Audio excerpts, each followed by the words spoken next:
ಆತ್ಮೀಯ ವೀಕ್ಷಕರೇ, Royson creations YouTube ಚಾನಲ್ಗೆ ನಿಮಗೆ ಸ್ವಾಗತ. ಇಂದಿನ ಈ ವಿಡಿಯೋದಲ್ಲಿ 9ನೇ ತರಗತಿಯ ಪ್ರಥಮ ಭಾಷೆ ಕನ್ನಡ ವಿಷಯ ಸಂಕಲನಾತ್ಮಕ ಮೌಲ್ಯಮಾಪನ 2 ಮಾರ್ಚ್ 2026ರ ಪ್ರಶ್ನೆ ಪತ್ರಿಕೆಯನ್ನು ಅವುಗಳ ಸಂಪೂರ್ಣ ಉತ್ತರಗಳೊಂದಿಗೆ ವಿಶ್ಲೇಷಣೆ ಮಾಡೋಣ. ಯಾರೆಲ್ಲ ಮೊದಲ ಬಾರಿ ನಮ್ಮ ಚಾನಲ್ ನೋಡ್ತಾ ಇದ್ದೀರಾ, ಸಬ್ಸ್ಕ್ರೈಬ್ ಮಾಡಿ ಹಾಗೂ ನಿಮ್ಮ ಫ್ರೆಂಡ್ಸಿಗೆ ಶೇರ್ ಮಾಡಿ. ಸೊ ನಾಳೆ ಬರೆಯುವ ಎಕ್ಸಾಮ್ಗೆ ನಿಮಗೆ ಇದು ಬಹಳ ಯೂಸ್ಫುಲ್ ಆಗ್ತದೆ ಮಕ್ಕಳ.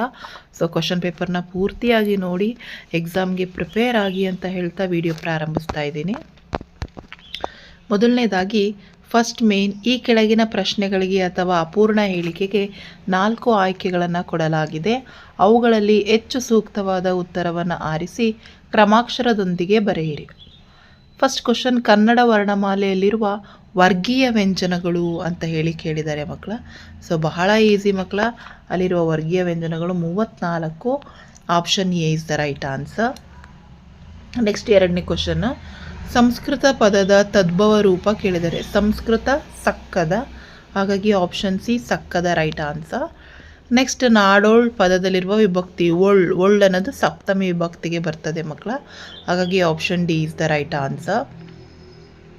4ನೇ ಪ್ರಶ್ನೆ, ಮಾಡಿದಡುಗೆ ಈ ಪದವು ಈ ಸಮಾಸಕ್ಕೆ ಉದಾಹರಣೆಯಾಗಿದೆ. ಸೊ ಮಾಡಿದಡುಗೆ ಅದು ಗಮಕ ಸಮಾಸಕ್ಕೆ ಬರ್ತದೆ, ಹಾಗಾಗಿ option A is the right answer. Next ಸಂಭವನಾರ್ಥಕ ಕ್ರಿಯಾಪದಕ್ಕೆ ಉದಾಹರಣೆಯಾಗಿರುವ ಪದ ಮಾಡು, ಮಾಡಲಿ, ಮಾಡನು, ಮಾಡಿಯಾನು. ಸೊ ಅದು ಮಾಡಿಯಾನು ಅನ್ನೋದು ಸಂಭವನಾರ್ಥಕ ಕ್ರಿಯಾಪದಕ್ಕೆ ಬರ್ತದೆ, option B right answer. Next ರಾಮನ ಬಾಣಗಳು ರಾವಣನ ಎದೆಯನ್ನು ನಾಟಿದವು. ಸೊ ಇದು ಒಂದು ಸಾಮಾನ್ಯ ವಾಕ್ಯ, ಕರ್ತೃಕ್ರಿಯೆ ಕರ್ಮ ಇದೆ ಅಷ್ಟೇ, ಹಾಗಾಗಿ ಇದೊಂದು ಸಾಮಾನ್ಯ ವಾಕ್ಯಕ್ಕೆ ಬರ್ತದೆ, option A is the right answer. Next second main, ಕೆಳಗಿನ ಪ್ರಶ್ನೆಗಳಿಗೆ ಮೊದಲೆರಡೂ ಪದಗಳಿಗಿರುವ ಸಂಬಂಧದಂತೆ 3ನೇ ಪದಕ್ಕೆ ಸರಿಹೊಂದುವ ಸಂಬಂಧಿ ಪದ ಬರೀಬೇಕು. 7ನೇ ಪ್ರಶ್ನೆ, ವಿಜ್ಞಾಪನೆ ಅನ್ನೋದು ಭಿನ್ನಹ, ವೃಷಭ ಅನ್ನೋದು ಬಸವ ಆಗಿರ್ತದೆ. ನೆಕ್ಸ್ಟ್ 8ನೇದು ತುಪ್ಪಳದಂತೆ ಅನ್ನೋದು ಲೋಪಸಂಧಿ. ಕಂಬನಿ ಕಣ್ ಪ್ಲಸ್ ಪನಿ, ಕಂಬನಿ ಆದೇಶ ಸಂಧಿ. ಹ್ಯಾಂಗ ಗ್ರಾಂಥಿಕ ಭಾಷೆ, ಹಾಗೆ ಬಿಡದನ್ನು ಬಿಡು ಅದನ್ನು. ನೆಕ್ಸ್ಟ್ ನಳನಳಿಸು ದ್ವಿರುಕ್ತಿ, ಕೆನೆ ಮೊಸರು ಜೋಡಿ ಪದ. ನೆಕ್ಸ್ಟ್ ಥರ್ಡ್ ಮೇನ್, ಇಲ್ಲಿ 1 ವರ್ಡ್ ಆನ್ಸರ್ಸ್ ಕ್ವಶನ್ಸ್ ಬರ್ತದೆ ಮಕ್ಕಳ. 11th ಕ್ವಶನ್ನು, ಇಬ್ಬರಿಗೂ ಬೇಡವಾದ ಹೊನ್ನನ್ನು ಯಾರಿಗೆ ಸೇರಬೇಕೆಂದು ಕೇತಮಲ್ಲ ನಾಯಕ ಹೇಳ್ತಾನೆ. ಸೊ ಅದನ್ನು ರಾಜ್ಯದ ಬೊಕ್ಕಸಕ್ಕೆ ಸೇರಲಿ ಅಂತ ಹೇಳಿ ಕೇತಮಲ್ಲ ಹೇಳ್ತಾನೆ, ವಾಕ್ಯ ರೂಪದಲ್ಲಿ ಬರಿಬೇಕು ಮಕ್ಕಳ. ಅಮರ್ತ್ಯರು ಯಾವ ವಿಷಯದಲ್ಲಿ ನಿಪುಣರಾಗಿದ್ದರು? ಅಮಾತ್ಯರು ರಾಜ್ಯಶಾಸ್ತ್ರ ವಿಷಯದಲ್ಲಿ ನಿಪುಣರಾಗಿದ್ದರು. 13ನೇದು, ಕಂಸಾಳೆ ಎಂಬ ಹೆಸರು ಹೇಗೆ ಬಂತು? ಸಂಸ್ಕೃತದ ಕಾಂಸ ತಾಲ್ಯ ಪದದ ತದ್ಭವ ರೂಪವೇ ಕಂಸಾಳೆಯಾಗಿದೆ. 14ನೇದು, ನಂಬಿಯಣ್ಣನ ಮದುವೆಯನ್ನು ಯಾವ ಊರಿನಲ್ಲಿ ಏರ್ಪಾಡು ಮಾಡಲಾಗಿತ್ತು? ನಂಬಿಯಣ್ಣನ ಮದುವೆಯನ್ನು ಮಣಿಮಂದಪುತ್ತೂರು ಎಂಬ ಊರಿನಲ್ಲಿ ಏರ್ಪಡಿಸಲಾಗಿತ್ತು. 15ದು, ತತ್ವಪದಕಾರರು ಯಾರ ಸೇವೆ ಮಾಡಬೇಕೆಂದು ಹೇಳಿದ್ದಾರೆ? ತತ್ವಪದಕಾರರು ಸಾಧು ಸತ್ಪುರುಷರ ಸೇವೆಯನ್ನು ಮಾಡಬೇಕೆಂದು ತಿಳಿಸಿದ್ದಾರೆ. 16ನೇದು, ಹರಿಶ್ಚಂದ್ರನು ಯಾವುದಿಲ್ಲದೆ ತಂದೆ ತಾಯಿ ಇಲ್ಲ ಎಂದನು. ಹರಿಶ್ಚಂದ್ರನು ಸತ್ತಿಗೆ ಇಲ್ಲದೆ ತಂದೆ ತಾಯಿಯರು ಇಲ್ಲ ಅಂತ ಹೇಳಿ ಹೇಳ್ತಾನೆ. ನೆಕ್ಸ್ಟ್, ಪುಟ್ಟ ಹಕ್ಕಿ ಸೂರ್ಯನನ್ನು ಹೇಗೆ ಸ್ವಾಗತಿಸುತ್ತಿದ್ದಳು? ಗೀತೆಯನ್ನು ಹಾಡುತ್ತಾ ಸ್ವಾಗತಿಸುತ್ತಿದ್ದಳು. ನೆಕ್ಸ್ಟ್ 4th ಮೇನ್, ಕೆಳಗಿನ ಪ್ರಶ್ನೆಗಳಿಗೆ ಉತ್ತರಿಸಿ. 18ನೇದು, ಮೀರಾಬಾಯಿ ದೇವಾಲಯದ ಸೌಂದರ್ಯವನ್ನು ವಿವರಿಸಿ. ಸೊ ಅಂಬೇರ ಅರಮನೆಯ ಆವರಣದ ಹಿಂದುಗಡೆ ತಗ್ಗಲಿನಲ್ಲಿ ಮೀರಾಬಾಯಿ ದೇವಾಲಯವಿದೆ. ಮೀರಾಬಾಯಿ ಗಿರಿಧರ ನಾಗನನ್ನು ಪೂಜಿಸಿದ ಸ್ಥಳವಿದು. ನಕ್ಷತ್ರಾಕೃತಿಯನ್ನು ತುಂಬಿಕೊಂಡ ಗರ್ಭಗೃಹ, ನವರಂಗಗಳಿವೆ, ಗುಡಿಯು ಸೊಬಗಿನಿಂದ ಕೂಡಿದೆ. ನೆಕ್ಸ್ಟ್, ಮಂತ್ರಾಲೋಚನೆಯನ್ನು ಹೇಗೆ ನಡೆಸಬೇಕೆಂದು ರಾಮನ ಅಭಿಪ್ರಾಯ? ರಾಜ್ಯಶಾಸ್ತ್ರದ ನಿಪುಣರಾದಂತಹ ಅಮರ್ತ್ಯರೊಂದಿಗೆ ಮಂತ್ರಾಲೋಚನೆಯನ್ನು ಗೌಪ್ಯವಾಗಿ ನಡೆಸಬೇಕು. ಮಂತ್ರಾಲೋಚನೆಗೆ ಅಗತ್ಯಕ್ಕಿಂತ ಹೆಚ್ಚಿನ ಮಂದಿಯನ್ನು ಸೇರಿಸಿಕೊಳ್ಳಬಾರದು. ಮಂತ್ರಾಲೋಚನೆಯ ವಿಷಯವು ಕಾರ್ಯರೂಪಕ್ಕೆ ಬಂದಾಗುವುದರೊಳಗೆ ರಾಷ್ಟ್ರದಲ್ಲಿ ಬಹಿರಂಗವಾಗಬಾರದು. ಮೊದಲೇ ಸಾಮಂತ ರಾಜರಿಗೆ ತಿಳಿಯಬಾರದು. ಅದು ಸಾಮಂತರಿಗೆ ಗೊತ್ತಾಗುವಷ್ಟರಲ್ಲಿ ಪೂರ್ಣವಾಗಿ ನಡೆದು ಹೋಗಿರಬೇಕು, ಇಲ್ಲವೇ ಅರ್ಧದಷ್ಟು ಆದರೂ ಆಚರಣೆಗೆ ಬಂದಿರಬೇಕು. ನೆಕ್ಸ್ಟ್ 20ನೇ ಪ್ರಶ್ನೆ, ಯಕ್ಷಗಾನದಲ್ಲಿ ತೆಂಕುತಿಟ್ಟು ಮತ್ತು ಬಡುತಿಕ್ಕಟ್ಟುಗಳ ವಿಶಿಷ್ಟತೆಯನ್ನು ತಿಳಿಸಿ.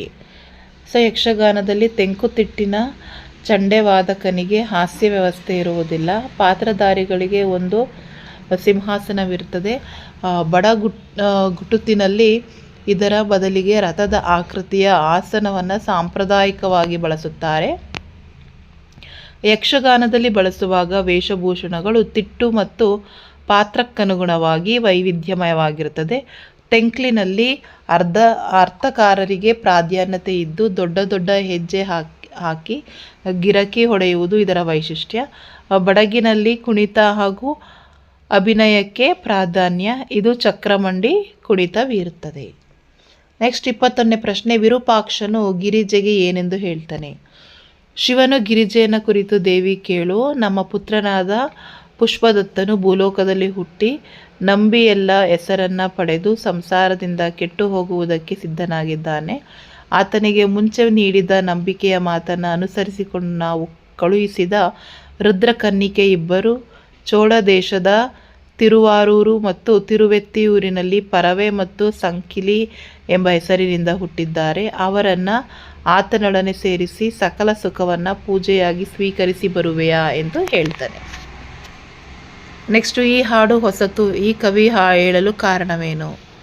ಹಳೆಯ ಪಾಡನ್ನು ಮರೆಸುವಂತಹ, ಕೊನೆಗೊಳಿಸುವಂತಹ ಹಾಡು ಇದಾಗಿದ್ದು, ಇದು ಜನತೆಗೆ ಭರವಸೆಯನ್ನು, ಗೌರವವನ್ನು ತರುವ ಹಾಡು ಇದಾಗಿದೆ. ಆದ್ದರಿಂದ ಇದು ಹೊಸ ಹಾಡು ಎಂದು ಕವಿ ಹೇಳಿದ್ದಾರೆ. ನೆಕ್ಸ್ಟ್ 23ನೇ ಪ್ರಶ್ನೆ, ಧಾನ್ಯಗಳನ್ನು ಕುಟ್ಟಲು, ಬೀಸಲು, ಕೇರಲು ಬಿದಿರು ಹೇಗೆ ಸಹಾಯಕವಾಗ್ತದೆ? ಸೊ ಶಿಶುನಾಳ ಶರೀಫರು ಬಹು ಉಪಯೋಗಿಯಾದಂತಹ ಬಿದಿರು ಅನೇಕ ರೀತಿಯಲ್ಲಿ ಮಾನವನ ಜೀವನವನ್ನು ಬಳಸಲ್ಪಡುತ್ತದೆ ಎಂದು ಹೇಳಿದ್ದಾರೆ. ಧಾನ್ಯಗಳನ್ನು ಕುಟ್ಟಲು ಒನಕೆಯಾಗಿ, ಬೀಸುವ ಕಲ್ಲಿಗೆ ಗೂಟವಾಗಿ, ಕೇರಲು ಮೊರವಾಗಿ ಬಿದಿರು ಸಹಾಯಕವಾಗಿದೆ ಅಂತ ಹೇಳಿ ತಿಳಿಸಿದ್ದಾರೆ. ನೆಕ್ಸ್ಟ್ 24ನೇ ಪ್ರಶ್ನೆ, ಲೂಯಿಸ್ ಅಟಾಯಿಡೆ ಪತ್ರದಲ್ಲಿ ಚನ್ನಭೈರಾದೇವಿಗೆ ಏನೆಂದು ಬರೆದಿದ್ದಾನೆ? ಸೊ ಲೂಯಿಸ್ ಅಟಾಯಿಡೆ ಪತ್ರದಲ್ಲಿ ಚನ್ನಭೈರಾದೇವಿಗೆ, ಆಡುವಳ್ಳಿ ಗೇರೆ ಸೊಪ್ಪುಗಳ ಮಹಾರಾಣಿಗೆ ಗೋವೆಯ ಗವರ್ನರ್ ಲೂಯಿಸ್ ಅಟಾಡೆ ಶುಭಾಶಯಗಳು. ತಾವು ಹೊನ್ನಾವರ ಮತ್ತು ಭಟ್ಕಳ ಬಂದರುಗಳಲ್ಲಿ ನಮ್ಮ ಒಪ್ಪಿಗೆ ಪತ್ರ ಪಡೆಯದೆ ಮುಸಲ್ಮಾನರ ಹಡಗುಗಳ ವ್ಯಾಪಾರಕ್ಕೆ ಸಹಕರಿಸುತ್ತಿದ್ದೀರಿ. ಕೂಡಲೇ ಅವರನ್ನು ಹೊರಗಟ್ಟಿ ಪೋರ್ಚುಗೀಸ್ ರಾಜದ್ರೋಹಿ ಅಟಾಯಿಡೆಗೆ ನೀಡಿದ ಆಶ್ರಯವನ್ನು ನಿಲ್ಲಿಸಿ ನಮಗೊಪ್ಪಿಸಬೇಕು. ಇಲ್ಲವಾದರೆ ನಮ್ಮ ಚಕ್ರವರ್ತಿಗಳು ನಿಮಗೆ ನೀಡಿದ ಕಾಳುಮೆಣಸಿನ ರಾಣಿ ಎಂಬ ಬಿರುದನ್ನು ಹಿಂದಕ್ಕೆ ಪಡೆಯಬೇಕು ಎಂದು ಬರೆದಿದ್ದನು. ನೆಕ್ಸ್ಟ್, ನನ್ನಾಸೆ ಕವನದಲ್ಲಿ ಕವಯತ್ರಿಯ ಆಸೆಗಳು ಏನು ಅಂತ ಕೇಳಿದ್ದಾರೆ. ನನ್ನಾಸೆ ಕವನದಲ್ಲಿ ಕವಯತ್ರಿಯವರು ತಾವು ಬೆಳಕು ನೀಡುವಂತಹ ಬತ್ತಿಯಾಗಬೇಕು, ಮರವಾಗಿ ಪುಣ್ಯವಂತರಿಗೆ ನೆರಳಾಗಬೇಕು, ದಾಹಗೊಂಡವರ ತನುವ ತಣಿಸುವಂತಾಗಲು ಸದಾ ಚಿಮ್ಮುವ ಚಿಲುಮೆಯಾಗಬೇಕು, ಅಮ್ಮನ ಕಂಠದ ಜೋಗುಳವಾಗಬೇಕು, ಮಾನವನ ಅಜ್ಞಾನತೆ ತೊಲಗಿಸಲು ವಾಗ್ದೇವಿಯ ಕೈಯಲ್ಲಿಯ ಗ್ರಂಥವಾಗಿ ಧನ್ಯವಾಗಬೇಕು, ಮುಸ್ಸಂಜೆ ಹೊಸ್ತಿಲಲ್ಲಿ ದಿಕ್ಕಿಲ್ಲದೆ ನರಳಾಡುವ ದೀನರ ಊರುಗೋಲು ನಾನಾಗಬೇಕು ಎಂದು ಆಶಿಸಿದ್ದಾರೆ. 26ನೇದು, ಶಂಕರಣ್ಣನಿಗೆ ರಜಾಕಾರರು ಹೇಗೆ ಶಿಕ್ಷಿಸಿದರು? ಸೊ ಶಂಕರಣ್ಣನು ಊರಿಗೆ ಬರುವ ಹೊತ್ತಿಗಾಗಲೇ ಆತನು ಬೆಟ್ಟರಗೌಡರ ಜೊತೆಗೆ ತಿರುಗಾಡುತ್ತಿದ್ದನು ಎಂಬ ಸುದ್ದಿ ಎಲ್ಲ ಕಡೆ ಹಬ್ಬಿತ್ತು. ರಜಾಕಾರರು ಆತನನ್ನು ಹಿಡಿದು ಬೂಟ್ ಕಾಲಲ್ಲೇ ಹೊದ್ರು. ಆತನ ಮನೆಗೆ ಬೆಂಕಿ ಹಚ್ಚಿದ್ರು. ಬೆಂಕಿಯಾಗ ಇವನ್ನ ಒಗಿರೋ ಅಂದರು. ಒಬ್ಬರು ಕುಳಿತಲ್ಲೇ ತಾನೇ ಸತ್ತೋನ, ನಾವ್ಯಾಕೆ ಕೊಲ್ಲೊಮ್ಮ ಎಂದು ಹೇಳಿ ಹೋದರು. ನೆಕ್ಸ್ಟ್, ರಂಗಭೂಮಿಯಲ್ಲಿನ ಪಂಡರಿಬಾಯಿಯವರ ಸಾಧನೆಯನ್ನು ತಿಳಿಸಿ ಅಂತ ಹೇಳಿ ಕೇಳಿದ್ದಾರೆ ಮಕ್ಕಳ. ಸೊ ಇದು ನೋಡಿ ಕಂಪ್ಲೀಟ್ ಇದರ ಆನ್ಸರ್ ಆಗಿರುತ್ತೆ, ಪ್ರಾಕ್ಟೀಸ್ ಮಾಡ್ಕೊಳ್ಳಿ. ನೆಕ್ಸ್ಟ್ 5th ಮೇನ್, ಲೇಖಕರ ಪರಿಚಯವನ್ನು ವಾಕ್ಯ ರೂಪದಲ್ಲಿ ಬರೀಬೇಕು. ಇಲ್ಲಿ SL ಭೈರಪ್ಪ ಮತ್ತು ರಾಘವಾಂಕ ಅವರ ಬಗ್ಗೆ ಕೊಟ್ಟಿದ್ದಾರೆ. ಸೊ ಬರೀರಿ. ಡಾಕ್ಟರ್ SL ಭೈರಪ್ಪ ಅವರು ಭಾರತದ ಪ್ರಸಿದ್ಧ ಸಾಹಿತಿ, ಕಾದಂಬರಿಗಾರರು. ಇವರು ಹಾಸನ ಜಿಲ್ಲೆಯ ಚನ್ನರಾಯಪಟ್ಟಣ ತಾಲೂಕಿನ ಸಂತೆಶಿವರದಲ್ಲಿ ಆಗಸ್ಟ್ 20, 1931ರಲ್ಲಿ ಜನಿಸಿದರು. ಧರ್ಮಶ್ರೀ, ಗೃಹಭಂಗ, ವಂಶವೃಕ್ಷ, ಅನ್ವೇಷಣೆ, ದಾಟು, ಪರ್ವ, ಮಂದ್ರ, ಆವರಣ ಮೊದಲಾದ ಕೃತಿಗಳು ಭಾರತದ ಹಲವು ಭಾಷೆಗಳಿಗೆ ಅನುವಾದಗೊಂಡಿವೆ. ಕೇಂದ್ರ ಸಾಹಿತ್ಯ ಅಕಾಡೆಮಿ ಪ್ರಶಸ್ತಿ, ರಾಜ್ಯ ಸಾಹಿತ್ಯ ಅಕಾಡೆಮಿ ಪ್ರಶಸ್ತಿ, ಸರಸ್ವತಿ ಸಮ್ಮಾನ್, ನಾಡೋಜ ಪ್ರಶಸ್ತಿಗಳು ಇವರಿಗೆ ಸಂದಿವೆ. ನೆಕ್ಸ್ಟು ರಾಘವಾಂಕ ಅವರ ಬಗ್ಗೆಯೂ ಸಹ ನೋಡಿ ನಿಮಗೆ ಕಾಣಿಸ್ತಾ ಇದೆ. ಇದೇ ರೀತಿ ನೀವು ವಾಕ್ಯ ರೂಪದಲ್ಲಿ ಬರೀಬೇಕಾಗ್ತದೆ. ನೆಕ್ಸ್ಟ್ ಸಿಕ್ಸ್ತ್ ಮೇನ್, ಕೆಳಗಿನ ಪದ್ಯ ಭಾಗಕ್ಕೆ ಪ್ರಸ್ತಾರ ಹಾಕಿ ಗಣ ವಿಭಾಗಿಸಿ ಛಂದಸ್ಸನ್ನು ಬರೀಬೇಕು. ಕಟ್ಟುಗೆ ಕಟ್ಟಿರ್ದಿರ್ಕೆಡ ಲಂಪಿ ಕಪಿ ಸಂತತಿ ವಾಮನ ಕ್ರಮಂ. ಸೊ ಇಲ್ಲಿ ನಮಗೆ ಒಂದೇ ಸಾಲ, ಆಲ್ರೆಡಿ ನಾನು ನಿಮಗೆ ಹೇಳಿದ್ದೆ ಮಕ್ಕಳ, ಯಾವುದು ಬೇಕಾದರೂ ಅವ್ರು ನಿಮಗೆ ಕೊಡ್ಬೋದು. ಸೊ ಇಲ್ಲಿ ಒಂದೇ ಸಾಲು ಇದೆ. ಮೊದಲನೇ ಅಕ್ಷರ ಗುರು ಆಗಿದೆ, ಹಾಗಾಗಿ ಇದು ಉತ್ಪಲಮಾಲಾ ವೃತ್ತ. ಮೊದಲನೇ ಅಕ್ಷರ ನಿಮಗೆ ಲಘುವಾಗಿದ್ದರೆ ನಿಮಗೆ 100% ಅದು ಚಂಪಕಮಾಲಾ ವೃತ್ತಕ್ಕೆ ಬರ್ತದೆ. ಅದಷ್ಟು ನೆನಪಿಸ್ಕೊಳ್ಳಿ. ಮೊದಲನೇದು ಲಘು ಆದರೆ ಚಂಪಕಮಾಲಾ ವೃತ್ತ, ಗುರು ಆದರೆ ಉತ್ಪಲಮಾಲಾ ವೃತ್ತ. ಹೆಚ್ಚಾಗಿ ನಿಮಗೆ ಇವೆರಡೇ ಖ್ಯಾತ ಕರ್ನಾಟಕ ವೃತ್ತದಲ್ಲಿ ಕೇಳೋದು. ಈ ರೀತಿ ನೀವು ಫಸ್ಟ್ ಪ್ರಸ್ತಾರವನ್ನು ಹಾಕಿ ಗಣಗಳನ್ನು ವಿಂಗಡಣೆ ಮಾಡಿ ಹೆಸರನ್ನು ಬರೆದ್ರೆ ನಿಮಗೆ 3 ಅಂಕಗಳು ಸಿಗ್ತದೆ. ನೆಕ್ಸ್ಟ್ ಇಲ್ಲಿ ಅಲಂಕಾರವನ್ನು ಕೇಳಿದರೆ, ಮಾತು ಬಲ್ಲವನಿಗೆ ಜಗಳವಿಲ್ಲ, ಊಟ ಬಲ್ಲವನಿಗೆ ರೋಗವಿಲ್ಲ. ಸೊ ಇದನ್ನು ದೃಷ್ಟಾಂತ ಅಲಂಕಾರ ಅಂತೀವಿ. ಯಾಕೆಂತ ಹೇಳಿದರೆ, 2 ಬೇರೆ ಬೇರೆ ವಾಕ್ಯಗಳು ಅರ್ಥ ಸಾದೃಶ್ಯಕ್ಕೆ ಒಂದಕ್ಕೊಂದು ಬಿಂಬ ಪ್ರತಿಬಿಂಬ ಭಾವದಂತೆ ತೋರುತ್ತಿದ್ದರೆ ಅದನ್ನು ದೃಷ್ಟಾಂತ ಅಲಂಕಾರ ಅಂತೀವಿ. ಇಲ್ಲಿ ಉಪಮೇಯ ಮಾತು ಬಲ್ಲವನಿಗೆ ಜಗಳವಿಲ್ಲ, ಉಪಮಾನ ಊಟ ಬಲ್ಲವನಿಗೆ ರೋಗವಿಲ್ಲ. ಸೊ ಇಲ್ಲಿ ಉಪಮೇಯವಾದ ಮಾತು ಬಲ್ಲವನಿಗೆ ಜಗಳವಿಲ್ಲ ಹಾಗೂ ಉಪಮಾನವಾದ ಊಟ ಬಲ್ಲವನಿಗೆ ರೋಗವಿಲ್ಲ 2 ಬಿಂಬ ಪ್ರತಿಬಿಂಬದಂತೆ ಇರೋದ್ರಿಂದ ಇದು ದೃಷ್ಟಾಂತ ಅಲಂಕಾರ. ಸೊ ಹಾಗಾಗಿ ಮಿಸ್ ಮಾಡ್ಕೊಬೇಡಿ. ನೆಕ್ಸ್ಟ್ ಗಾದೆಗಳಿದೆ, ವೆರಿ ಇಂಪಾರ್ಟೆಂಟ್. ತುಂಬಿದ ಕೊಡ ತುಳ್ಕೋದಿಲ್ಲ. ಅದೇ ರೀತಿ ಮನಸ್ಸಿದ್ದರೆ ಮಾರ್ಗ ಕೇಳಿದರೆ ಇಂಟ್ರಡಕ್ಷನ್ ಸೇಮ್ ಇರುತ್ತೆ ಮಕ್ಕಳು, ಆಲ್ರೆಡಿ ತಿಳಿಸ್ಕೊಟ್ಟಿದ್ದೀವಿ.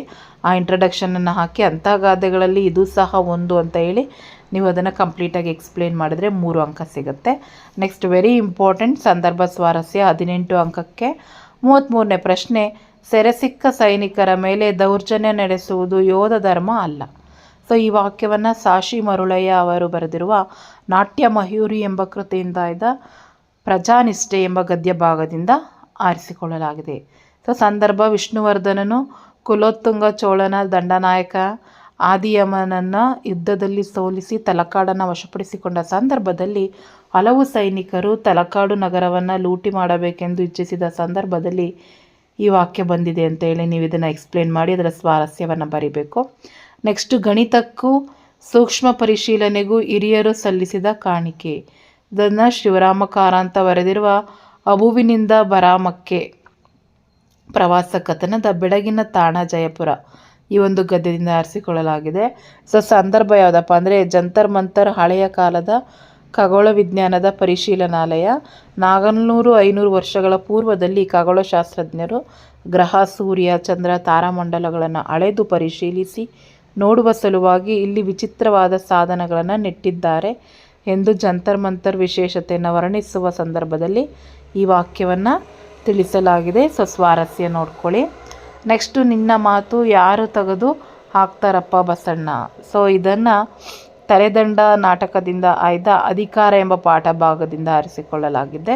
ಸೊ ಬಸಣ್ಣನವರು ಗುಡ್ಡೆವ್ವನಿಗೆ ಆಕೆಯ ಸೊಸೆಯ ಬಗ್ಗೆ ಸಮಾಧಾನ ಮಾಡುತ್ತಾ, ನನ್ನ ಮಾತು ಕೇಳಂಗಿದ್ರೆ ಒಂದು ಮಾತು ಹೇಳ್ತೀನಿ ಎಂದಾಗ ಈ ವಾಕ್ಯವನ್ನು ಗುಡ್ಡೆವ್ವ ಮೇಲ್ಕಂಡ ಮಾತನ್ನು ಹೇಳ್ತಾಳೆ.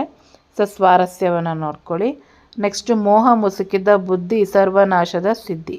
ಈ ವಾಕ್ಯವನ್ನು ಸರ್ ಎಂ ಯಕ್ಕುಂಡಿಯವರು ಬರೆದಿರುವ ಪಾರಿವಾಳ ಪದ್ಯದಿಂದ ಆಯ್ದುಕೊಳ್ಳಲಾಗಿದೆ ಮಕ್ಕಳ. ಸಂದರ್ಭ ಸ್ವಾರಸ್ಯ ನೋಡಿ ಪ್ರಾಕ್ಟೀಸ್ ಮಾಡ್ಕೊಳ್ಳಿ. ನೆಕ್ಸ್ಟು, ತೀವ್ರತರ ಗಂಭೀರ ಭಾವನೆಯ ತೆರೆಮಸಕ್ಕಿ ವೀರಧ್ವನಿಯೇರಬೇಕು. ಸೊ ಇದನ್ನು ಕಯ್ಯಾರೆ ಕಿನ್ನರಯ್ಯ ಅವರು ಬರೆದಿರುವ ಶತಮಾನದ ಗಾನ ಕವನ ಸಂಕಲನದಿಂದ ಆರಿಸಲಾದ ಹೊಸ ಹಾಡು ಪದ್ಯದಿಂದ ಆರಿಸಲಾಗಿದೆ. ಸೊ ಸಂದರ್ಭ ಸ್ವಾರಸ್ಯ ನೋಡಿ, 2 ಲೈನ್ಗಳಿರೋದು, ಪ್ರಾಕ್ಟೀಸ್ ಮಾಡ್ಕೊಳ್ಳಿ. ನೆಕ್ಸ್ಟ್ 38ನೇದು, ಹಿಂದೆ ಪೋಗಲಿ ತೀರ್ಚು ಚಕ್ರವನ್ನೆಚ್ಚು. ಸೊ ಇದನ್ನು ದೇವಿದಾಸ ಅವರು ಬರೆದಿರುವಂತಹ ಚಕ್ರಗ್ರಹಣ ಎಂಬ ಪದ್ಯದಿಂದ ಆರಿಸಲಾಗಿದೆ. ಸೊ 3 ಪದ್ಯದಿಂದ 3 ಪಾಠದಿಂದ ಕೇಳಿರ್ತಾರೆ. ಸೊ ಸಂದರ್ಭ ಸ್ವಾರಸ್ಯಗಳನ್ನು ನೋಡ್ಕೊಳ್ಳಿ. ನೆಕ್ಸ್ಟ್ ಪದ್ಯ ಭಾಗ ಕೇಳಿದ್ದಾರೆ ಮಕ್ಕಳ. ಈ ಕೆಳಗಿನ ಪದ್ಯ ಭಾಗ ಪೂರ್ಣಗೊಳಿಸಿ. 2ರಲ್ಲಿ ನಿಮಗೆ ಯಾವುದು ತುಂಬ ಈಸಿಯಾಗಿ ಬರ್ತದೆ ಅದನ್ನು ಆಯ್ಕೆ ಮಾಡಿ ಬರೀಬೇಕಾಗ್ತದೆ ಮಕ್ಕಳ. ನೆಕ್ಸ್ಟು ಒಂದು ಸ್ವಾರಸ್ಯವನ್ನು ಕೇಳಿರ್ತಾರೆ ಮಕ್ಕಳ. ಸೊ ಇಲ್ಲಿ ನಮಗೆ ಹೇಮಂತ ಋತು ಪದ್ಯದಿಂದ ಕೇಳಿದ್ದಾರೆ. ಸೊ ನೋಡಿಕೊಂಡು ಫಸ್ಟು ಆಯ್ಕೆ ಬರೆದು ಅರ್ಥವನ್ನು ಬರೆದು ಮೌಲ್ಯವನ್ನು ಬರೀಬೇಕಾಗ್ತದೆ. ನೆಕ್ಸ್ಟ್, ರಾಧಾಕೃಷ್ಣನ್ ಅವರು ಅಧ್ಯಾಪಕರಾಗಿ ಸಲ್ಲಿಸಿದ ಸೇವೆಯ ಕುರಿತು ಬರೆಯಿರಿ. Important question. ನೋಡ್ಕೊಳ್ಳಿ, ಕ್ವಶನ್ ಮಾರ್ಕ್ ಮಾಡ್ಕೊಳ್ಳಿ. ಆಲ್ರೆಡಿ ನೀವು ಪ್ರಾಕ್ಟೀಸ್ ಮಾಡ್ಕೊಂಡಿರ್ತೀರಲ್ಲ ಅದೇ ಆನ್ಸರನ್ನು ಬರ್ಕೊಳ್ಳಿ. ಇಲ್ಲ ಅಂದರೆ ಇಲ್ಲಿ ಸ್ಕ್ರೀನ್ಶಾಟ್ ತೆಗೆದುಕೊಳ್ಳಿ. ಆ ಪ್ರಶ್ನೆಗೆ ಆಪ್ಷನ್ ಕೊಟ್ಟು ರಾಧಾಕೃಷ್ಣನ್ ರವರ ಬಹುಮುಖ ಪ್ರತಿಭೆಗೆ ಸಂದ ಗೌರವ ಸನ್ಮಾನಗಳು, ಅವ್ರಿಗೆ ಏನೆಲ್ಲ ಸನ್ಮಾನಗಳು ಸಿಗ್ತವೆ ಅದನ್ನು ಬರೀಬೇಕು ಮಕ್ಕಳ. ನೋಡಿ ಇಲ್ಲಿ ಕಾಣಿಸ್ತಾ ಇದೆಯಲ್ಲ ಬ್ಲೂ ಅಕ್ಷರದಲ್ಲಿ, ಅವೆಲ್ಲ ಹೈಲೈಟ್ಸ್ ಆಗಿರ್ತದೆ ನೋಡಿ. ನೀವು ಸಹ ಎಕ್ಸಾಮಲ್ಲಿ ಹೈಲೈಟ್ ಆನ್ಸರ್ಸ್ಗಳನ್ನ ಈ ರೀತಿ ಅಂಡರ್ಲೈನ್ ಮಾಡಿ ಬರೀರಿ ಮಕ್ಕಳ. ನೆಕ್ಸ್ಟು ಅಭಿರುಚಿಯ ಮಾತುಗಳು ಮಾರಿದತ್ತನ ಮೇಲೆ ಬೀರಿದ ಪರಿಣಾಮವನ್ನು ತಿಳಿಸಿ, ಅಥವಾ ಅಭಯರುಚಿ ಮತ್ತು ಮಾರಿದತ್ತರಲ್ಲಿ ಯಾರನ್ನು ಮೆಚ್ಚುವಿರಿ ಏಕೆ? ಸೊ ಇಲ್ಲಿ ನೋಡಿ ಎರಡೂ ಸಹ ಆನ್ಸರ್ಸ್ ಈಸಿ ಇದೆ. ನಾನು ಆಲ್ರೆಡಿ ಹೇಳಿದೆ, ಇದರ PDF ಡಿಸ್ಕ್ರಿಪ್ಷನ್ಗೆ ಹಾಕಿರ್ತೀನಿ, ಪ್ರಾಕ್ಟೀಸ್ ಮಾಡ್ಕೊಳ್ಳಿ. ನೆಕ್ಸ್ಟ್ ನಿಮ್ಗೊಂದು ಪ್ಯಾಸೇಜ್ ಇರುತ್ತೆ, ಅದರಲ್ಲಿ 2 ಕ್ವಶನ್ಸ್ ಇರುತ್ತೆ, ಆನ್ಸರ್ ಇರುತ್ತೆ. ಆ್ಯಂಡ್ ಲಾಸ್ಟ್ ಮೈನಿಗೆ ಬಂದರೆ ಆಗ ಲೆಟರ್ ರೈಟಿಂಗ್ ಇರುತ್ತೆ ಮಕ್ಕಳ. 2 ಲೆಟರ್ ರೈಟಿಂಗು, ಒಂದು ಖಾಸಗಿ ಪತ್ರ, ಇನ್ನೊಂದು ವ್ಯಾವಹಾರಿಕ ಪತ್ರ. ಯಾವುದಾದ್ರೂ ಒಂದನ್ನು ಆಯ್ಕೆ ಮಾಡಿಕೊಂಡು ಅವ್ರು ಏನು ಅಡ್ರೆಸ್ ಕೊಟ್ಟಿರ್ತಾರೆ ಆ ಅಡ್ರೆಸ್ಸಿಗೆ ನೀವು ಬರಿಬೇಕಾಗ್ತದೆ ನೋಡಿ. ಇದೇ ಪ್ಯಾಟ್ರನಲ್ಲಿ ನೀವು ಬರೆದು ಪ್ರಾಕ್ಟೀಸ್ ಮಾಡ್ಕೊಳ್ಳಿ. ಆ್ಯಂಡ್ ಲಾಸ್ಟ್ ಬಂದು ಸಾವಯವ ಕೃಷಿ ಮತ್ತು ಮೂಢನಂಬಿಕೆಗಳ ಬಗ್ಗೆ ಕೇಳಿದ್ದಾರೆ ಪ್ರಬಂಧವನ್ನು. ಸೊ ಇದೇ ರೀತಿ ನೀವು ಬರಿಬೇಕು. ಇಷ್ಟು ನೀವು ಬರೆದು ಪ್ರಾಕ್ಟೀಸ್ ಮಾಡಿಕೊಂಡ್ರೆ ಮಕ್ಕಳ ನಿಮಗೆ ಒಳ್ಳೆಯ ಅಂಕಗಳು ಸಿಗ್ತವೆ ಎಕ್ಸಾಮ್ಗೆ. ಇದು 2 ಕ್ವಶನ್ ಪೇಪರ್ಸು ಬಹಳ ಯೂಸ್ಫುಲ್ ಆಗ್ತದೆ ಮಕ್ಕಳ ಅಂತ ಹೇಳ್ತಾ ವಿಡಿಯೋನ ಇಲ್ಲಿಗೆ ಎಂಡ್ ಮಾಡ್ತಾಯಿದ್ದೀನಿ. Thank you.